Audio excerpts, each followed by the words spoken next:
اے بیت المقدس، تیرا گناہ یہ ہے کہ تو یوسف کی طرح حسین ہے اور دنیا نے تیرے ساتھ برادران یوسف والا سلوک کیا، لیکن دنیا یہ جان لے کہ بیت المقدس ہمارے لیے حضور اکرم صلی اللہ علیہ وآلہ وسلم اور حضرت عمر رضی اللہ تعالیٰ عنہ اور سلطان صلاح الدین ایوبی کا تحفہ ہے، جو مسلمانوں کی عزت اور ناموس کی علامت ہے۔ قدس ہمارا دل ہے۔ ایک بات اس وقت بہت وضاحت طلب ہے، جو پوسٹ بہت زیادہ شیئر کی جا رہی ہے، آپ اس وقت سکرین پر بھی دیکھ سکتے ہیں کہ جس میں لوگ سنہرے گنبد اور سرمئی گنبد کو جدا جدا کر کر پیش کر رہے ہیں، یعنی یہ مسجد اقصیٰ ہے اور یہ ڈوم آف دی راک گنبد صخرہ ہے۔ ہماری مسجد اقصیٰ یہ ہے۔ در حقیقت درست بات یہ ہے کہ حرم قدسی کے صحن کے اندر تمام تر تعمیرات اور اس کا صحن بیت المقدس ہے، یہ سب کا سب ہمارے لیے مقدس امانت کے طور پہ ہے، جس میں بہت سے مقدس مقامات تو نمایاں ہیں، جبکہ کچھ مقدسات غیر نمایاں ہیں، اور بہت سے انبیاء اکرام کے چھوٹے مدارس، مساجد اور باقیات اور بہت سی قبور بھی اس میں شامل ہیں۔ یہ سارے کا سارا احاطہ بیت المقدس ہے۔ یہ اس وقت سازش پھیلانے کی کوشش کی جا رہی ہے، جبکہ یہود بیت المقدس پر قابض ہونا چاہتے ہیں، لیکن لوگ اس بات کی جنگ لڑ رہے ہیں کہ یہ ڈوم آف دی راک ہے، یہ مسجد اقصیٰ ہے۔ لہٰذا یہ بات ذہن نشین کر لیں کہ یہ سارے کا سارا احاطہ بیت المقدس ہے ہمارے لیے، جو مسلمانوں کو میری اور آپ کی پیدائش سے 2000 سال قبل اللہ پاک نے عطا کر دی تھی، اور یہاں سے یہود دھتکارے ہوئے ہیں۔ یہاں کا وضو خانہ ہو، کوئی نلکا ہو، یا اس صحن کا 1 انچ حصہ، ہم مسلمان اس انچ حصے سے بھی دستبردار نہیں ہوں گے۔ یاد رکھیں، بیت المقدس ایک آزمائش ہے، یہاں بہت سا خون شہداء کا تاریخ رقم کی گئی ہے۔ یہ بہت عرصے سے چل رہا ہے کہ بیت المقدس کی حفاظت کے لیے بہت سے شہداء نے جانیں قربان کی ہیں۔ تو یہاں اس وقت جب یہود اس پر قابض ہونا چاہتے ہیں تو اس بات کو پھیلانا کہ یہ مسجد اقصیٰ ہے، یہ ڈوم آف دی راک ہے، یہ ان کے موقف کی حمایت کرنے کے مترادف ہوگا۔ لہٰذا اس بات کو شیئر کرنے سے گریز کریں کہ یہ سارے کا سارا احاطہ، اس کا 1 انچ ہمارے لیے مقدس ہے، اور ہم اس سے دستبردار نہیں ہوں گے۔ جزاکم اللہ خیر۔ صلاح الدین ایوبی کو جب مصر کا گورنر مقرر کیا گیا تو سلطان صلاح الدین ایوبی مصر تشریف لائے تو خادمین کہنے لگے کہ حضور آپ بڑی لمبی مسافت کر کے آئے ہیں، کچھ دیر آرام کر لیجئے۔ تو سلطان صلاح الدین ایوبی نے کہا کہ میرے سر پر یہ جو دستار رکھی ہے، یہ میں نے جب سے اپنے سر پر رکھی ہے میری نیند حرام ہو گئی ہے۔ تو کہا حضور آپ اتنا لمبا سفر کر کے آئے ہیں، کیا طعام اور آپ کچھ آرام پسند نہیں کریں گے؟ سلطان صلاح الدین ایوبی نے کہا مجھے وہاں لے جاؤ جہاں میرے فرائض میرا انتظار کر رہے ہیں۔ اور جب سلطان صلاح الدین ایوبی چلنے لگے تو نوجوان حسین خوبرو لڑکیاں ہاتھوں میں پھولوں کی پتیاں لیے آپ کے استقبال کے لیے کھڑی تھی، اور جب آپ پر پھولوں کی پتیاں برسانے لگے تو سلطان صلاح الدین ایوبی نے اپنے قدم روک لیے۔ کہنے لگے سلطان صلاح الدین ایوبی یہاں پھول مسلنے نہیں آیا، سلطان صلاح الدین ایوبی یہاں کچھ فیصلے کرنے آیا ہے۔ کیا تم مصر سے بھی اسلام کا پرچم اتروا دینا چاہتے ہو؟ کیا تم نہیں جانتے کہ مسلمان کی زندگی پھولوں پر سونے والی سیج نہیں ہے؟ ہمارے ذمے کچھ فرائض ہیں، آپ کی آنکھوں میں شعلے بھڑکے، اٹھا لو میرے راستے سے یہ پھولوں کی پتیاں۔ اگر میں نے ان پر ایک بھی قدم رکھا تو میری روح اندر سے کانٹوں سے چھلنی ہو جائے گی۔ سلطان صلاح الدین ایوبی ایسی گرجدار آواز میں بولا جیسے کسی کافر کا گلا کاٹ دیا ہو۔ اگر بچھانا چاہتے ہو میرے راستے میں تو وہ بچھاؤ جو مجھے پسند بھی ہیں۔ تو خادم بولے جی حضور کا حکم ہو۔ تو کہنے لگے سلیبیوں کی لاشیں بچھاؤ۔ آپ کو پتا ہے کہ سلیبی ہماری مسلمان سلطنت کو چوہوں کی طرح کھا رہے ہیں، اور اس کی وجہ یہ ہے کہ مسلمانوں نے پھولوں کی سیج پر سونا شروع کر دیا ہے۔ کیا تم یہ چاہتے ہو کہ مصر سے بھی اسلام کا پرچم اتر جائے، جبکہ میری نظریں تو فلسطین پر لگی ہوئی ہیں؟ اور ہٹا لو ان لڑکیوں کو میرے راستے سے، کہیں ایسا نہ ہو کہ سلطان صلاح الدین ایوبی کی تلوار ان خوبصورت حسین بالوں میں الجھ کر بیکار ہو جائے۔ اور سلطان صلاح الدین ایوبی آپ جانتے ہیں 2 دفعہ روئے تھے، اللہ ایسی تلوار کیوں نہیں بنائی جو سلطان صلاح الدین ایوبی کے اندر سے گزرتی اور مجھے شہادت نصیب ہوتی۔ اور دوسرا یہ کہ میں ساری زندگی اللہ تیرا گھر نہیں دیکھ سکا۔ سلطان صلاح الدین ایوبی نے کوئی حج نہیں کیا، جیسے ہی پیسے جمع ہوتے حج کے لیے وہ کسی نہ کسی جنگ پر خرچ کر دیے جاتے۔ یہ تھے سلطان صلاح الدین ایوبی، اور یہ ہوا کرتے تھے مسلمانوں کے حکمران اور سپہ سالار۔ جن کے بارے میں حضرت اقبال کہتے ہیں یہ غازی یہ تیرے پراسرار بندے جنہیں تو نے بخشا ہے ذوق خدائی تو نیم ان کی ٹھوکر سے صحرا و دریا سمٹ کر پہاڑ ان کی ہیبت سے رائی دو عالم سے کرتی ہے بیگانہ دل کو عجب چیز ہے لذت آشنائی اور شہادت ہے مقصود و مطلوب مومن نہ مال غنیمت نہ کشور کشائی کہ جن کا مقصد فقط اور فقط صرف اسلام کی سربلندی اور شہادت تھا۔ تاریخ میں آتا ہے کہ عمر بن عبدالعزیز نے اپنے قاصد کو کسی مقصد کے لیے شاہ روم کے پاس بھیجا۔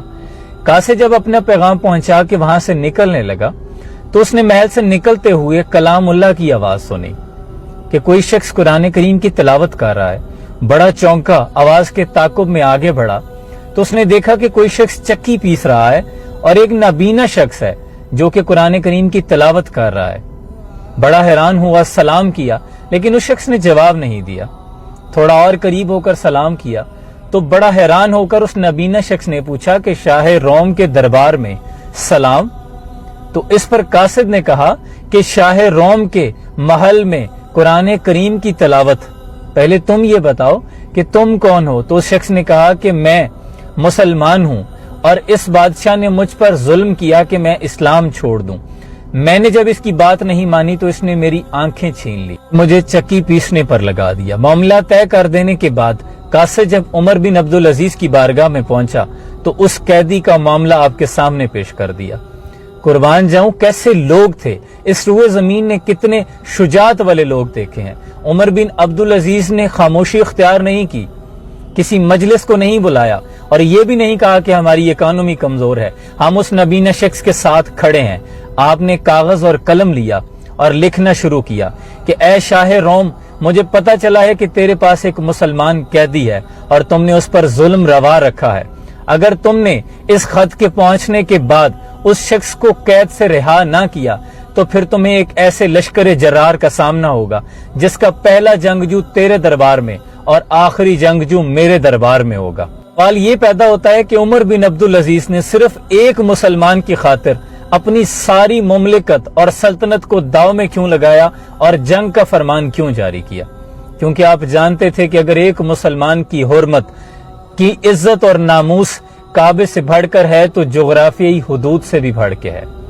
کیونکہ آپ جانتے تھے کہ ہادی امت سرور کونین مصطفیٰ کریم آقا صلی اللہ علیہ وسلم نے حضرت عثمان بن عفان ایک صحابی کی خاطر 1500 صحابہ سے موت پر بیعت لی تھی۔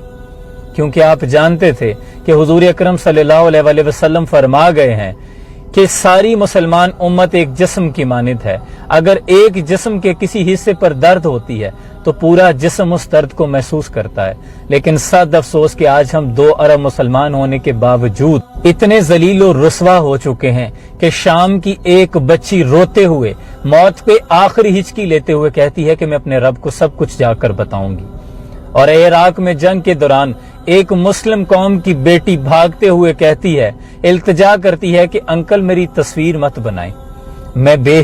آج اسرائیل جو فلسطین پر ناجائز قبضے کو اپنی ملکیت میں بدلنے کے خواب دیکھ رہا ہے، یاد کرواتا چلوں یہی یہودی کل اس قسمہ پرسی کی حالت میں برے حالات کے ساتھ اہل فلسطین سے پناہ طلب کرنے کی منت اور سماجت کر رہے تھے۔ یہ ماضی قریب کی بات ہے۔ تصویر میں بینر پر لکھا صاف دیکھا جا سکتا ہے، لکھا ہے The Germans destroyed our family and homes, don't you destroy our hopes۔ اے اہل فلسطین، جرمنوں نے ہمارے گھر اور خاندان تباہ کر دی ہیں، تم ہماری امیدوں کو مت توڑنا۔ یہ ان کی حالت تھی اور یہ ان کی بھیک مانگنے کے انداز تھے۔ حضرت علی کرم اللہ وجہ الکریم نے فرمایا ہے کہ جن پر احسان کرو پھر ان کے شر سے بچو، یہ وہ احسان فراموش قوم ہے۔ اور تو پرندے مار دے، سر و سنوبر مار دے، تیری مرضی تو جسے دہشت گرد کہہ کر مار دے، اور جس کو ڈھونڈنے کو بھیج دی تو نے اتنی سپاہ، یہ نہ ہو وہ تجھے تیرے گھر کے اندر مار دے، اور تیرا اس کے ماننے والوں سے پالا پڑ گیا جو پرندے بھیج کے لشکر مار دے۔ اور یاد رکھیں کہ وہ لوگ جو یہ سمجھتے ہیں کہ ہماری زبانی جمع خرچی سے کچھ نہیں ہوگا، تو میرے عزیز ہم نے اذان سحر سے سیکھا ہے یہ اصول، لو خوابیدہ ہی صحیح ہم نے صدا دینی ہے۔ اگر کوئی پتھر آخری ضرب پہ ٹوٹ جائے تو اس کا ہرگز یہ مطلب نہیں کہ پہلی جو ضرب لگائی تھی وہ رائے گاں گئی ہے، یقیناً وہ کچھ نہ کچھ اثر ضرور چھوڑے گی۔ جب تک ہمارے حکمران خواب غفلت میں نیند میں سو رہے ہیں، ہمارے ذمے ہے کہ ہم قوم کو جگاتے رہیں، اور یقیناً تیرا بھی دور آنے کو ہے فقر غیور، کھا گئی روح فرنگی کو ہوائے سیم و زر، اور نکل کر صحرا سے جس نے روما کی سلطنت کو الٹ دیا تھا، سنا ہے میں نے یہ قدسیوں سے، وہ شیر پھر ہوشیار ہوگا۔ سدا مسلمانہ غلام نہیں رہنا، مسلمانوں کا دور آنے کو ہے، بس تھوڑی سی ہمت اور شجاعت کی ضرورت ہے۔ چند دنوں پہلے اسرائیلی نوجوانوں کے ہاتھ میں یہ کارڈ دیکھا گیا جو وہ سڑکوں پر لے کر گھوم رہے تھے، جس پر لکھا ہے کہ خیبر واز یور لاسٹ چانس، یعنی خیبر کی فتح تمہاری آخری جیت تھی، اب تم ہم سے نہیں جیت سکتے۔ آپ جانتے ہیں کہ فتح خیبر کون سی جنگ تھی؟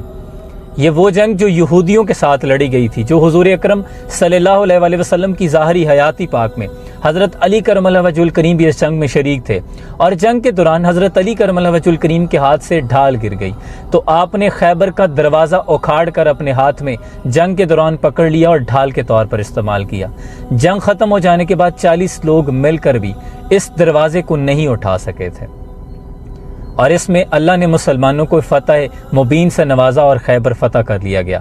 تو آج 80% مسلمانوں کو یاد بھی نہیں، اور ٹک ٹاک پہ ناچتے گاتے نوجوانوں کو تو بالکل بھی یاد نہیں، جبکہ اسرائیلی نوجوان وہ یہودی آج بھی وہ زخم اپنے دل میں لیے بیٹھے ہیں، وہ درد آج بھی ان کو چین سے نہیں بیٹھنے دیتا، وہ آج بھی تم پہ غالب آنا چاہتے ہیں اور خیبر کا بغض اپنے دل میں رکھتے ہیں۔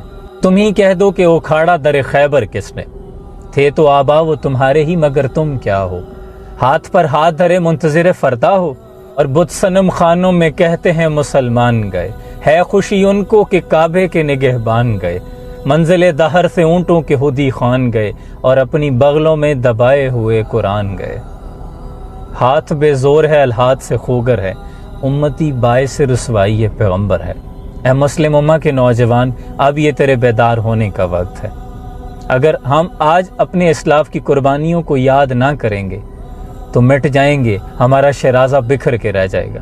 اگر اسلاف آج دیکھ لیں کہ نوجوان یہاں ٹک ٹاک پہ ناچتے پھرتے ہیں اور بیت الاول کا تقدس پامال کیا جا رہا ہے، اور مسلم امہ کی بیٹیوں کی عزتیں پامال کی جا رہی ہیں، تو کل کس منہ سے حضور اکرم صلی اللہ علیہ وسلم کا سامنا کرو گے؟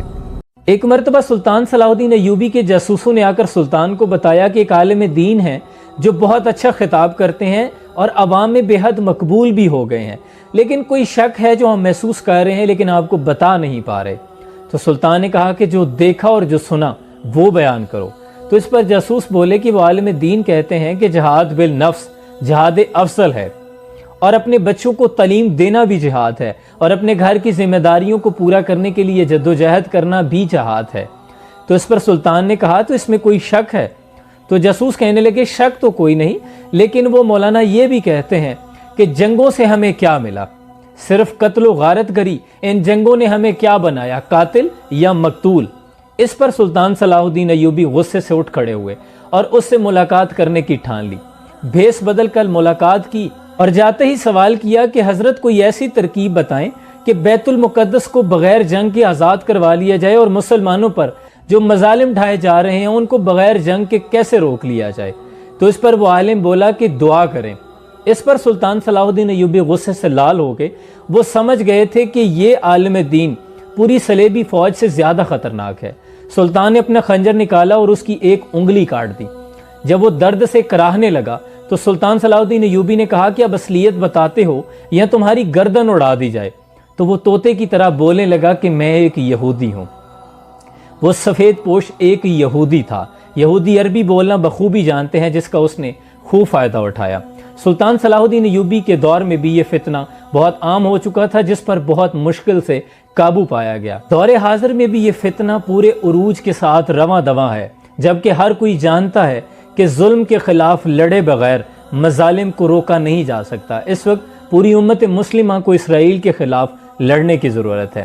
دیکھیں، اگر دعا سے ہی کام چلتا یا زبانی جمع خرچی سے کام چلتا تو سرور کونین پیغمبر مصطفیٰ صلی اللہ علیہ وسلم خود 27 غزوات میں بنفس نفیس شرکت نہ فرماتے، بلکہ آپ حرم پاک میں بیٹھ کر اللہ سے دعا کرتے، جو مستجاب دعا ہونے کی وجہ سے آپ کی دعا تو منوعاً قبول کر لی جاتی، لیکن نہیں، آپ نے بتایا کہ اسلام کے لیے کھڑا ہونے کی بھی ضرورت ہے، قربانی مانگتے ہیں۔ جبکہ دور حاضر میں مسلمان جدید اسلحے اور میزائلوں سے لیس ہونے کے باوجود صرف مذمت سے کام لے رہے ہیں، یہ صرف اور صرف بزدلی ہے، اس کے سوا کچھ نہیں۔ اللہ کریم فلسطین کی غیب سے مدد کرے، کیونکہ ہم تو اب اس قابل نہیں رہے۔ غزہ، مسجد اقصیٰ اور بالخصوص فلسطین کے حوالے سے عالمی بیانیہ اپنے ہاتھوں سے نکلتا دیکھ کر اسرائیل کی پریشانی بڑھنے لگی۔ پچھلے 48 گھنٹوں میں یہ جو آپ نیوز دیکھ رہے ہیں، اسرائیلی وزیر دفاع نے ٹک ٹاک اور فیس بک کو اسرائیل کے خلاف کیے جانے والا مواد ہٹانے کا مطالبہ کیا ہے، یعنی جو فلسطین کے حق میں پوسٹ کی گئی، اور غزہ کے اندر الجزیرہ اور عالمی خبر رساں ایجنسی اے پی کے دفاتر، میڈیا چینلز کے آفیسز زمین بوس کر دیے گئے، اور اسرائیلی جریدے یروشلم پوسٹ نے ترکی کے میڈیا کو تنقید کا سخت نشانہ بنایا۔ یعنی عشق تھا فتنہ گرو سرکش و چالاک میرا، آسماں چیر گیا نالہ بے باک میرا۔ اسرائیل کو بتا دیں کہ فلک کو پڑھا کبھی دل جلوں سے کام نہیں، اگر نہ آگ لگا دوں تو داغ نام نہیں۔ لہٰذا اپنی دعاؤں اور اپنے الفاظ کو کبھی رائے گاہ نہ سمجھیں، یہ ضرور اثر رکھتے ہیں۔ جزاکم اللہ خیر۔ میں آپ کو بتاتا چلوں کہ اسرائیل سے 4 ممالک کی سرحدیں ملتی ہیں: اردن، شام، لبنان اور مصر۔ اردن کی آبادی 63 لاکھ ہے، شام کی آبادی 2 کروڑ 24 لاکھ ہے، اور لبنان کی آبادی 44 لاکھ ہے، اور مصر کی آبادی 8 کروڑ 45 لاکھ ہے۔ اور غزہ سے صرف مصر کی کل 12 کلومیٹر کی سرحد ملتی ہے۔ وہی مصر جہاں جنرل سیسی کی حکومت ہے، جن کے قابض ہوتے ہی ہمارے مقدس اور محترم سعودی عرب نے ان کو اربوں ڈالر کی امداد سے نوازا۔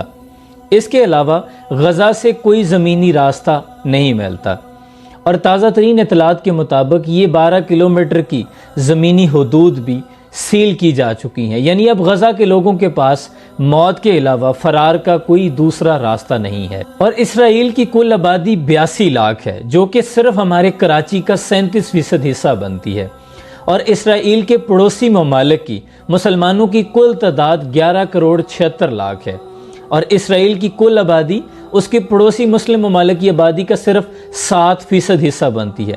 اگر اس کو میں سادہ الفاظ میں بیان کروں تو یوں ہوگا کہ 100 مسلمانوں کو صرف 7 اسرائیلی حصے میں آتے ہیں۔ اس کے باوجود ہمارے مسلمان اس قدر کمزور ہو چکے ہیں کہ صرف بددعاؤں اور مذمت سے کام چلا رہے ہیں۔ بات یہ کہنا غلط نہ ہوگی کہ اگر 313 کا ایمان نہ ہو تو پھر 57 ممالک کا اتحاد بھی کچھ نہیں کر سکتا۔ حضرت اقبال کہتے ہیں، صفحہ دہر سے باطل کو مٹایا کس نے، نو انسان کو غلامی سے چھڑایا کس نے، میرے کعبے کو زمینوں سے بسایا کس نے، میرے قرآن کو سینوں سے لگایا کس نے، تھے تو آبا وہ تمہارے ہی مگر تم کیا ہو، ہاتھ پر ہاتھ دھرے منتظر فردا ہو، ہاتھ بے زور ہے الہاتھ سے خوگر ہے، امتی باعث سے رسوائی پیغمبر ہے، اور بت صنم خانوں میں کہتے ہیں مسلمان گئے، ہے خوشی ان کو کہ کعبے کے نگہبان گئے، منزل دہر سے اونٹوں کے ہدی خوان گئے، اور اپنی بغلوں میں دبائے ہوئے قرآن گئے۔ یہ بڑے اسرائیلی وزیر اعظم گولڈ میئر کہا کرتی تھی کہ میری زندگی کا سب سے برا اور سب سے خوشگوار دن وہ تھا جب میں نے مسجد اقصیٰ کو آگ میں جلتے دیکھا۔ اس سے وجہ پوچھی گئی تو کہنے لگی کہ جس روز ہم نے مسجد اقصیٰ کو آگ لگائی اس رات میں خوف کی وجہ سے سو نہیں سکی۔ مجھے یہ ڈر تھا کہ کہیں عالم اسلام ہم پر حملہ آور نہ ہو جائے، اگر ایسا ہوا تو اسرائیل کا نام و نشان مٹ جائے گا۔ لیکن اگلے روز جب سورج چڑھا، بمشکل رات گزری، تو میں نے مسلمانوں کا رد عمل دیکھا، تو پھر میں مطمئن تھی کہ اب عرب کی حدود میں اسرائیل محفوظ ہے۔ اہل عرب کو دے کے فرنگی تخیلات، اسلام کو حجاز و یمن سے نکال دو۔ اس پر حضرت اقبال نے ضرب کلیم میں لکھا ہے کہ یہ فاقہ کش کے موت سے ڈرتا نہیں ذرا، روح محمد اس کے بدن سے نکال دو، کہ یہ فاقہ کش جو روزے رکھ کر بھی جنگیں لڑتے ہیں، ان سے اگر جیتنا ہے تو روح محمد ان کے بدن سے نکال دو۔ اور اہل عرب کو دے کے فرنگی تخیلات، اسلام کو حجاز و یمن سے نکال دو۔ اور ہے افغانیوں کی غیرت دین کا یہ علاج، ملا کو ان کے کوہ دمن سے نکال دو۔ اور ہے اقبال کے نفس سے لالے کی آگ تیز، ایسے غزل سرا کو چمن سے نکال دو۔ کہ یہ جو اقبال کے نغمے ہیں، یہ جو اس کے لالے ہیں، یہ بھی مسلمانوں کے ایمان کو گرماتے رہتے ہیں۔ اگر مسلمانوں کے ارادے پست کرنے ہیں، ان کو غلامی میں جکڑنا ہے، تو پھر اقبال کو بھی یہاں سے ختم کرنا ہوگا، اقبال کی آواز کو بھی دبانا ہوگا۔ اور آج بھی یہی ہو رہا ہے کہ جو بھی ظلم کے خلاف بولے، جو بھی مظلوم کے حق میں بولتا ہے، اسی کی آواز کو دبا لیا جاتا ہے۔ مجھ سے نہ ہو سکے گا باطل تیرا احترام، میری زبان کے واسطے تالے خرید لو، اور پتھر نہیں مجھ پر دہکتی آگ برساؤ، میرا یہ جرم ہے میں روشنی کا ساتھ دیتا۔ حضرت اقبال کی بصیرت کو سلام، آپ نے بہت پہلے لکھ دیا تھا، جلتا ہے مگر شام و فلسطین پہ میرا دل، تدبیر سے کھلتا نہیں یہ عقدہ دشوار، یعنی یہ مصلحت سے یہ دروازہ نہیں کھولے گا، یہاں واقعہ بدر و حنین کی ضرورت ہے، اسلام قربانی مانگتا ہے۔ اور یہ مصرع لکھ دیا کسی شوخ نے محراب مسجد پر، یہ ناداں گر گئے سجدوں میں جب وقت قیام آیا۔ یہ سجدوں میں گرنے کا نہیں، قیام کا وقت تھا، کھڑا ہونے کی ضرورت تھی، تمہارا ایک قبلہ اول خطرے میں ہے۔ اور یہاں مسلمان فقط زبانی جمع خرچی اور مذمت سے کام لے رہے ہیں، نہیں، یہاں واقع بدر و حنین کی ضرورت ہے۔ حضرت خالد بن ولید نے وقت کی سپر پاور اور لاکھوں کی افواج کے سامنے لشکر چند ہزار کا اتار دیا تھا، یہ نہیں کہا تھا کہ ہماری اکانومی کمزور ہے، ہم ان کے خلاف کھڑے نہیں ہو سکتے۔ تیغ بہر عزت دین است و بس، مقصد او حفظ و آئین است و بس۔ اقبال کہتے ہیں کہ امام علی مقام جو کربلا میں تلوار لے کر گئے تھے، وہ اقتدار کے لیے نہیں تھی، وہ فقط دین کی سر بلندی کے لیے تھی۔ لیکن آج کے دور میں، اس دور میں میں اور ہے جام اور ہے جام اور ساکین بنا کی روش لطف و ستم، اور مسلم نے بھی تعمیر کیا اپنا حرم، اور تہذیب کے آزر نے ترشوائے صنم، اور گفتار سیاست میں وطن اور ہی کچھ ہے، ارشاد نبوت میں وطن اور ہی کچھ ہے۔ وطن وہ ہے جہاں دین کی سربلندی کی بات کی جائے۔ اور بہتر ہے ان شیروں کو سکھا دے رمیاہو، باقی نہ رہے شیر کی شیری کا فسانہ، کرتے ہیں غلاموں کو غلامی پہ رضامند، اور طویل مسائل کو بناتے ہیں بہانہ۔ یہ علم، یہ حکمت، یہ تدبر، یہ حکومت، پیتے ہیں لہو دیتے ہیں تعلیم مساوات، فریاد سے افرنگ و دل اویز یا فرنگ، فریاد سے شیرینیوں پرویز یا فرنگ، عالم ہما برانہ از چنگیز یا فرنگ، میں مارے حرم باد باد امیر جہاں خیز، از خواب گراں خیز۔ یعنی ان شیروں کو ہرن کی چال سکھا دو، انہیں مت بتاؤ کہ حضرت خالد بن ولید نے میدان جنگ میں کتنی تلواریں توڑی تھی، انہیں مت بتاؤ سلطان صلاح الدین ایوبی کون تھا، حضرت عمر فاروق عمر بن خطاب کون تھا۔ منفیت ایک ہے اس قوم کی، نقصان بھی ایک ہی سب کا نبی، دین بھی ایمان بھی ایک، حرم پاک بھی، اللہ بھی، قرآن بھی ایک، کچھ بڑی بات ہی ہوتے جو مسلمان بھی ایک۔ خدا را تفرقہ بازی سے نکل آؤ، بہت کمزور ہو چکے ہیں مسلمان۔ 2 ارب مسلمان ہونے کے باوجود ہمارے قبلہ اول پر حملہ ہو جائے تو یہ بڑے شرم کی بات ہے۔ دین میں احد میں حضرت امیر حمزہ اور کربلا میں امام حسین نے قربانیاں دے کر بتایا کہ دین قربانی مانگتا ہے، اسلام امن کا درس دیتا ہے، امن کا درس دیتا ہے۔ اس سوچ نے کتنا نقصان کر دیا۔ امن کا درس تب دیتا ہے جب مکہ فتح ہو جائے اور حضرت بلال کعبے کی چھت پر چڑھ جائیں، پھر حضور فرماتے ہیں کہ سب کو معافی، تب اسلام امن کا درس دیتا ہے، ویسے نہیں دیتا۔ بس خواب بیچتا ہوں بناتا نہیں ہوں میں، بس خواب بیچتا ہوں بناتا نہیں ہوں میں، اور یہ بات سب کو بتاتا نہیں ہوں میں، اب تیرا کھیل کھیل رہا ہوں میں اپنے ساتھ، اب تیرا کھیل کھیل رہا ہوں میں اپنے ساتھ، خود کو پکارتا ہوں اور آتا نہیں ہوں میں۔